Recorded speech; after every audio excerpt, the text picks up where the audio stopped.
Bonjour à tous et à toutes et bienvenue au JT sportif des Soifs, votre liste BDS, Sport Women.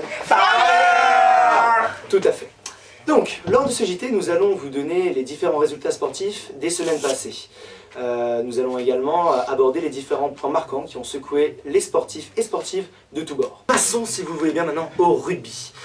Direction le pays de l'Ovalie. Où en ce moment se dispute une compétition qui laisse malheureusement sur le bord du terrain notre pauvre 15 de France.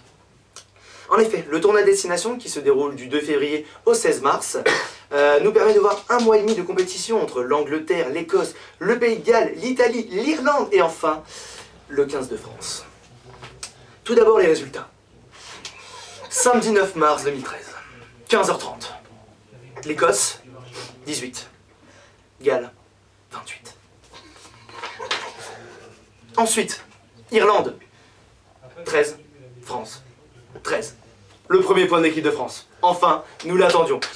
Au niveau maintenant du classement de ce tournoi, l'Angleterre est très largement devant et est l'un des favoris, je peux vous le dire. Avec 4 matchs joués et 4 victoires. L'Angleterre se dirigerait peut-être vers le Grand Chelem. Et ça, seul l'avenir pourra nous dire.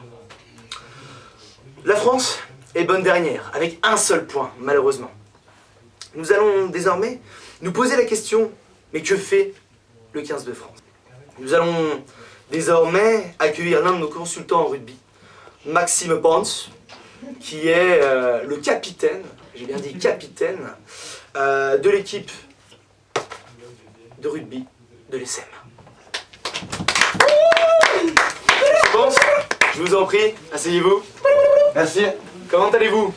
Écoutez, ça va très bien, on a pris un point ce week-end, donc je pense qu'on va en parler ensemble, on peut attaquer tout de suite. Tout à fait, alors dites-moi, pourquoi? Alors pourquoi et comment? Double question auquel il faut répondre maintenant. Je pense que ce qui me vient en premier lieu, c'est qu'il y a eu du mieux. Il y a eu du mieux, on prend un point. Bon, maintenant attention à la cuillère en bois, il va falloir affronter les Écossais. Néanmoins, 13-13, bon, je pense qu'on peut être un peu plus content que les autres matchs. En parlant rien que de ce match, techniquement parlant et techniciquement parlant, voilà, il y a eu du meilleur jeu, c'est-à-dire il y a eu des croisés, des redoublés, des caramels. Caramel. Exactement, des bouchons. Voilà, exactement. Et malgré tout, on a eu une belle équipe irlandaise en face qui ont su alterner le jeu devant, derrière, jeu au pied. C'était vraiment du beau jeu et vraisemblablement, durant ce match, juste Picamol est ressorti complètement de ce match. Tout à fait. Et notamment à la 66e, on a commencé à envoyer du jeu et ça s'est concrétisé par Monsieur Picamol du Stade Toulousain, bien sûr. Donc voilà, on voit bien que quand même, quand on y met du jeu, quand on y met de l'intensité, des temps de jeu, quand on le rentre dans le lard, quand on y met le museau, eh bien, ça commence à passer. Oui, j'ai bien dit le museau. Très bien. Bah écoutez, après ces informations culinaires entre le caramel et le museau, je pense qu'on a vraiment mieux compris l'évolution du 15 de France au sein de cette compétition. Écoutez, monsieur Pence, il me semble que vous avez une 3e mi-temps à aller fêter. Exactement. Un point, ce n'est pas rien. Le Ricard matin. Tout à fait, bah écoutez, ne le laissez pas trop refroidir. Au revoir, monsieur Pence. Merci beaucoup. Le basket aujourd'hui. Les matchs qui ont lieu donc dimanche 10 mars au niveau de la NBA.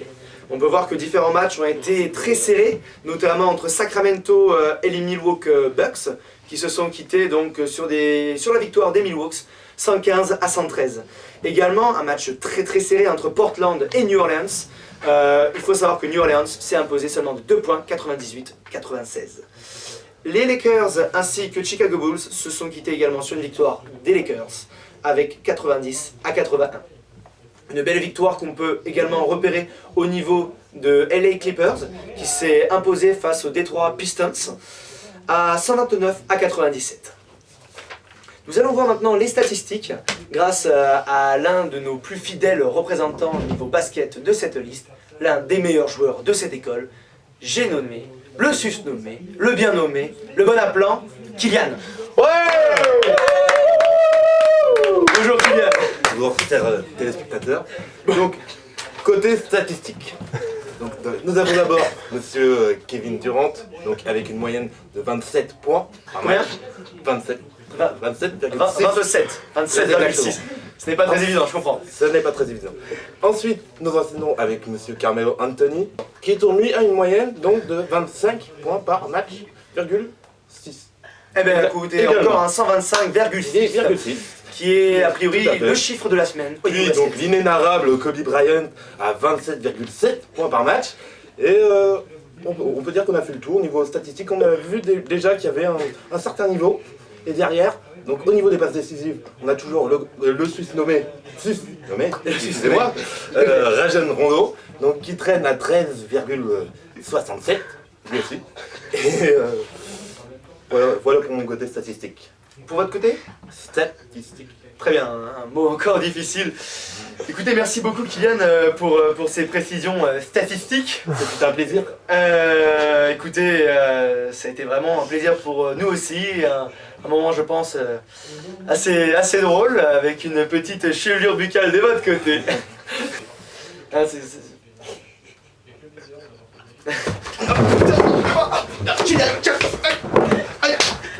Voilà, écoutez, j'espère que vous avez appris plein de choses. Sachez que toutes les personnes que vous avez vues ce soir sont des personnes de la liste BDS Sport Wind and Fire, que l'amour et l'amitié règnent entre nous, que c'est un véritable bonheur et qu'on espère vous voir très vite. A bientôt, on vous embrasse. Surtout, votez soif, votez beau, votez sport, votez Sport Wind and Fire.